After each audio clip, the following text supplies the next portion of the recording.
Yan, magandang umaga po sa inyong lahat, mga kababayan. Nandito kami ngayon kay La Jamaica, yung bahay nila, at dinalaw po ulit natin siya. So siguro maraming nagtatanong bakit binabalikan pa namin si Jamaica or bakit kailangan pa nating balikan pagkatapos ng mga nalaman natin. So sa isang banda, mga kababayan, meron tayong side na tinitingnan na positive, yung negative naman possible na pwedeng kalimutan. Kasi nangyayari yan dahil mayroong mga dahilan. So sa sitwasyon kasi nila Jamaica na katulad nito, ganito yung kanilang bahay, ito yung buhay niya, at nalaman na po namin ang buong katotohanan. So alam ko may mga negatibong nagko-comment, may positibong nagko-comment, at meron pa ring maganda nga rin. Ganun pa man, kami naman po ay nasa pagtulong lang, at tulad ng ating sinumpaan, tayo ay tutulong. Pag may mga ganito pong pagkakataon na isang bagay na hindi natin alam yung pinagmulan or mga dahilan. So ito, nalaman namin na yung dahilan. So nangyari ito dahil sa nagkasakit si Jamaica. Walang nagdikta sa kanya kung ano yung dapat gawin. Yung kanyang asawa naman ay hindi po yun. Hindi niya din diniktahan ng kanyang asawa. Hindi niya sinabihan na ito ang ganyang sabihin. Kung kaya ganun na lamang yung sakit na naramdaman ng asawa ni Jamaica nung nalaman niya na yung nasabi ng asawa niya. So, responsible yung kanyang asawa, no? Nung ina-interview namin si Jamaica dito, si Raden po ay inutusan mismo ni Jamaica na umuwi sa kanila para kumuha ng manok dahil may kailangan nga siyang bigyan ng manok yung kapatid, no? Yung bisita ng kanyang kapatid. So, dahil nilalagnat noon si Jamaica at masamang-masama ang kanyang pakaramdam dahil may binat nga, nabigla siya kung ano yung kanyang nasabi at yung isip niya ay iba. At pagkatapos niya pong magpagamot, yun, kahit paano naliwanagan na yung isip niya at nawala na yung gumugulo sa isip niya. Mayroong pinagdadaanan si Jamaica na mahirap i-explain para sa mga katulad po nila na may pinagdadaan ng hirap sa buhay. Punta tayo dito. Jamaica, good morning. Pasensya na ha, may istorbo ulit kita. Ingat lang sis, baka mahulog ka ulit ha.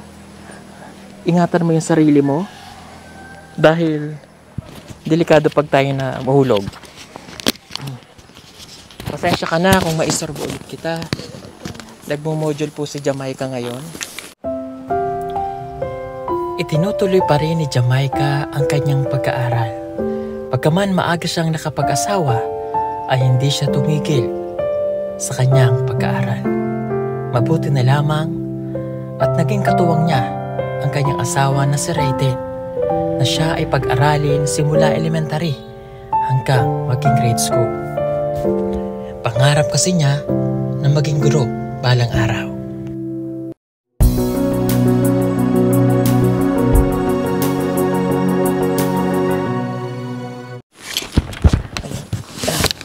Nagmo-module po siya kasi, yun nga, nag-aaral itong batang ito. Okay? Maistorbo lang kita sandali, ah? Okay. Ayan. Kamusta? Okay, Rasa. Okay ka lang? Okay. So, ito ay nag-aaral.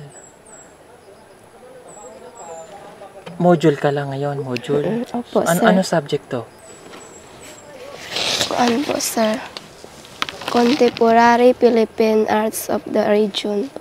Okay. So, alam nyo, ang isang bata talaga na katulad niya nakatutubo. Napansin naman namin nung una na may marunong siya. Nakakaintindi siya ng Tagalog. Naintindihan mo yung sinasabi ko, no? Sir. Patingin nga kung ano yung sinusulat mo. Process of doing philosophy. Okay.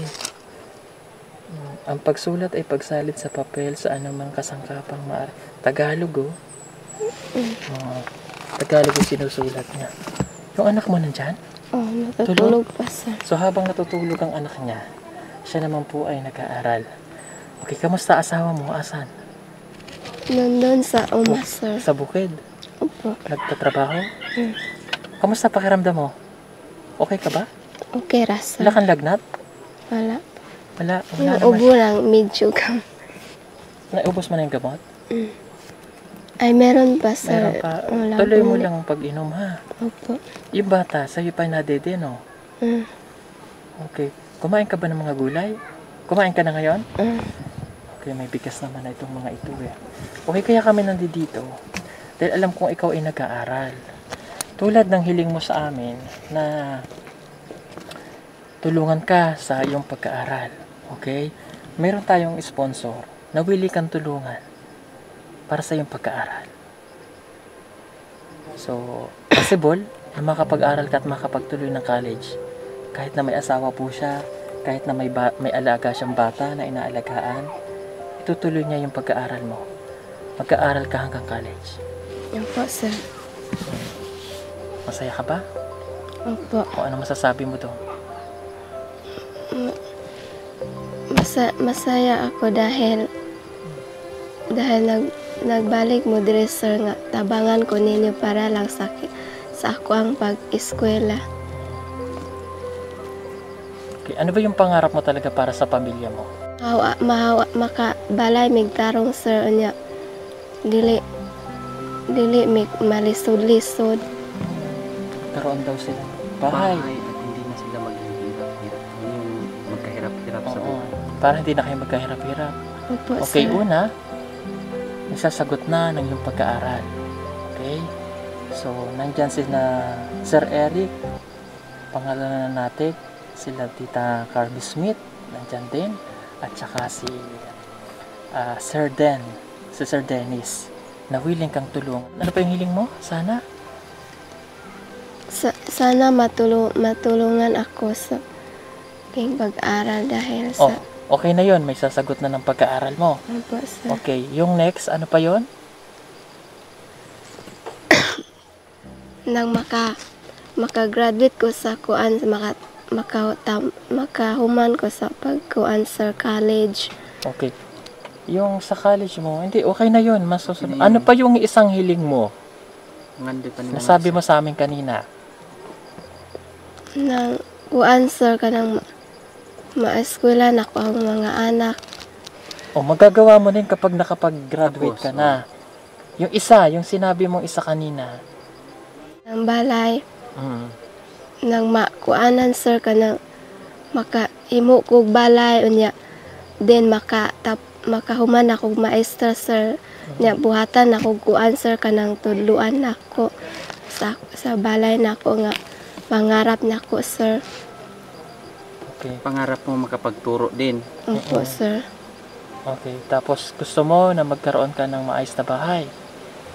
Okay. Yung maayos na bahay na hinihiling mo, yun lang yun.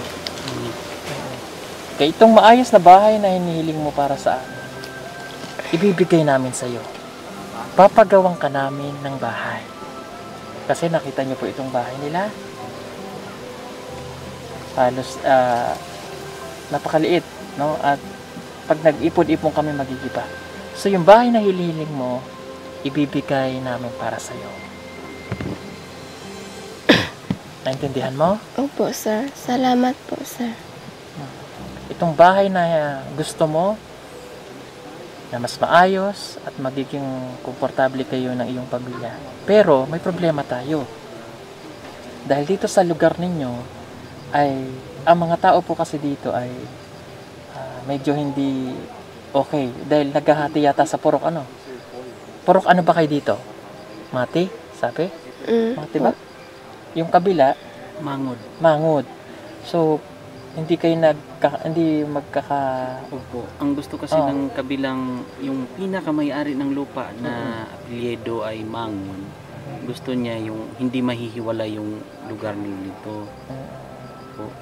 Kaso, syempre, may kanya-kanyang buhay yung mga tao dito.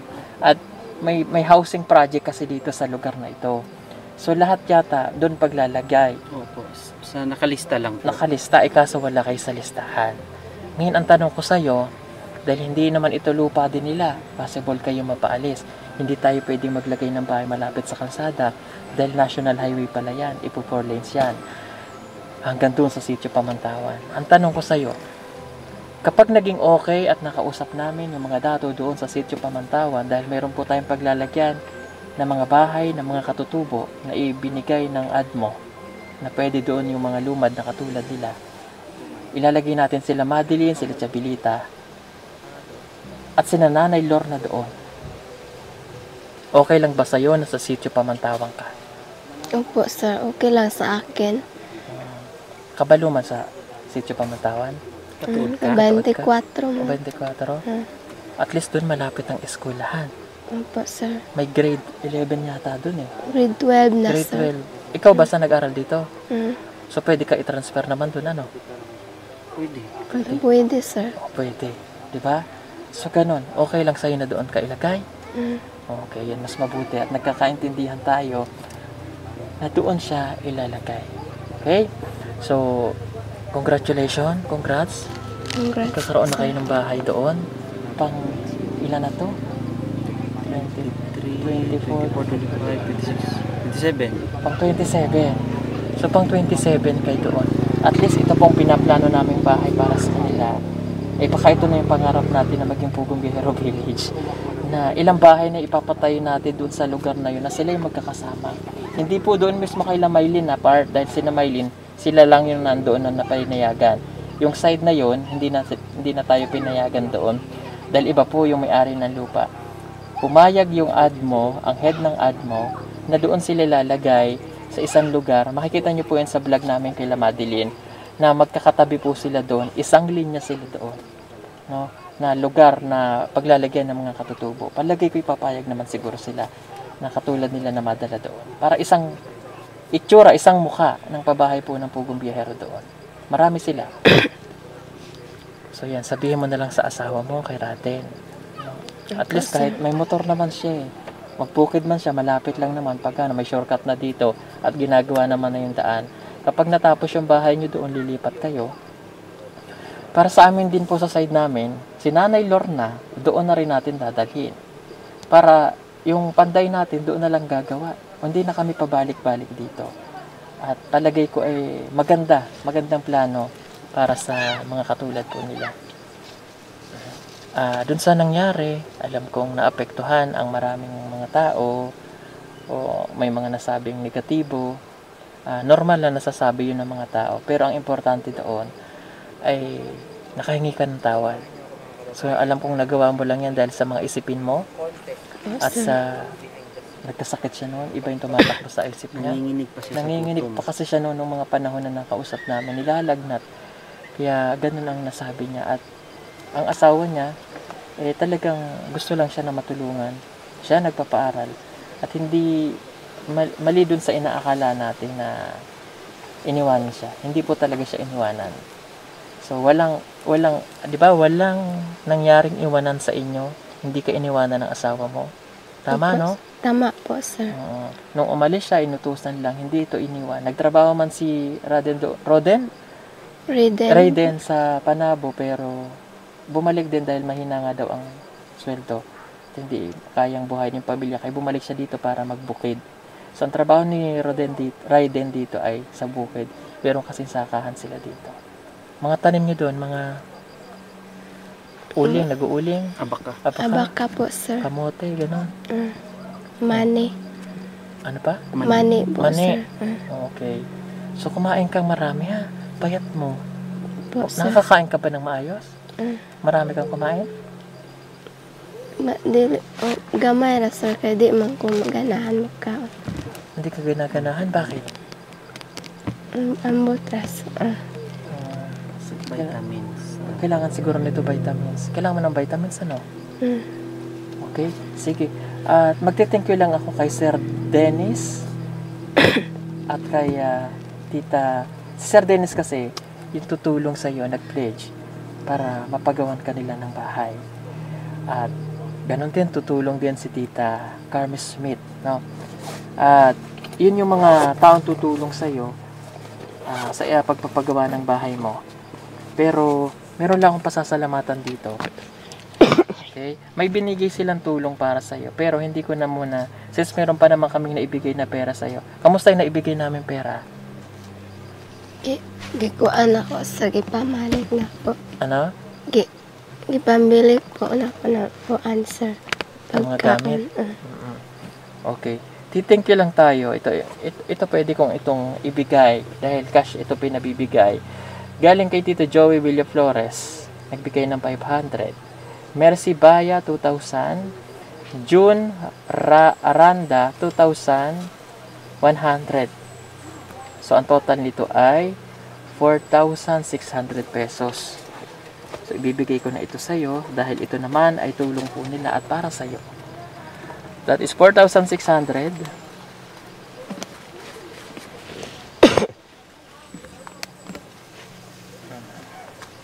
Ito yung 600.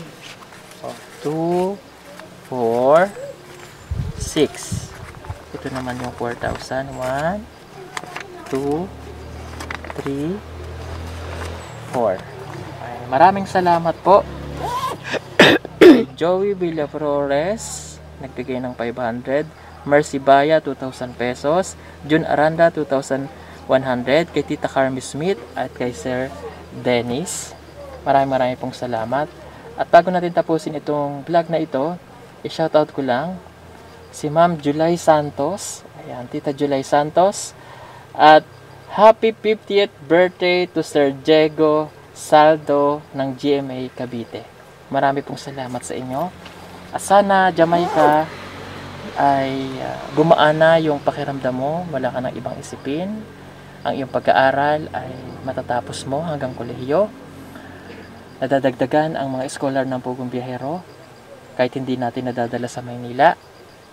Ang hiling ko lang dapat nag-aaral mabuti.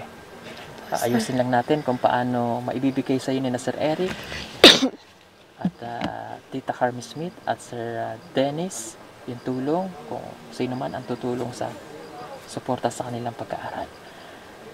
Basta ang hiling ko lang, mag-aral mabuti, mag-uksela oktarong dahil para sa iyo yan.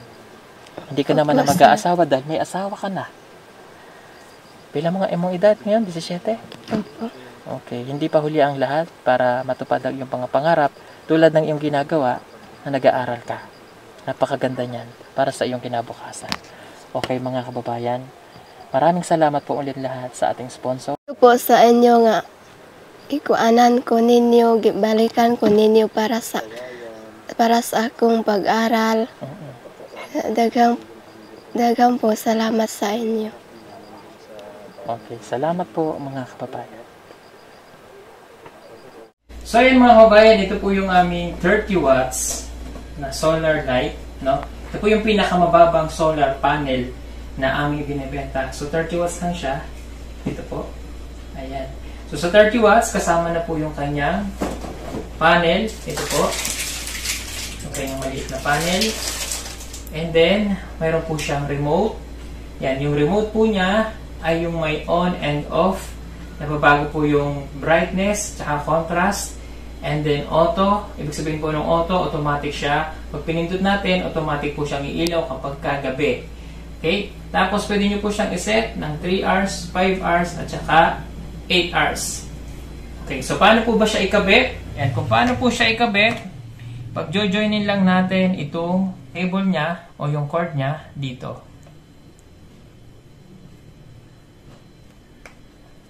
Okay? Then, ilalak po natin. So, pag kinabit natin yan, makikita natin sa araw, kapag siya po ay nag-charge, nagbiblink po dito.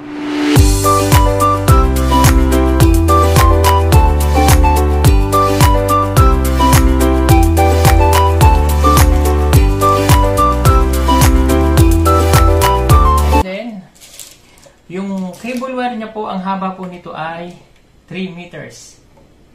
Ayan, 3 meters. Okay, so ganito po yan. Pag nakabit na natin yan, so pwede na natin itong ibilad sa araw. Ito yung ibibilad natin sa araw. So ang gamit lamang po nito ay for only 30 watts. Hindi nyo po siya pwedeng gamitan ng appliances para lamang po ito sa ilaw. Okay, ito po yung remote. Pag binuksan po natin yan, pindutin natin yung on, iilaw siya. So ipapakita po namin sa inyo ngayon kung gaano siya kaliwanag kapag gabi na. Okay, pag nag-order po kayo nito, may free po kayo kasamang ganito, yung ating mini flashlight. Ito po yung free niya, naka-promo lang po ito ngayon. Ayan. So ito po yung kasama niyang free na mini flashlight. Ayan.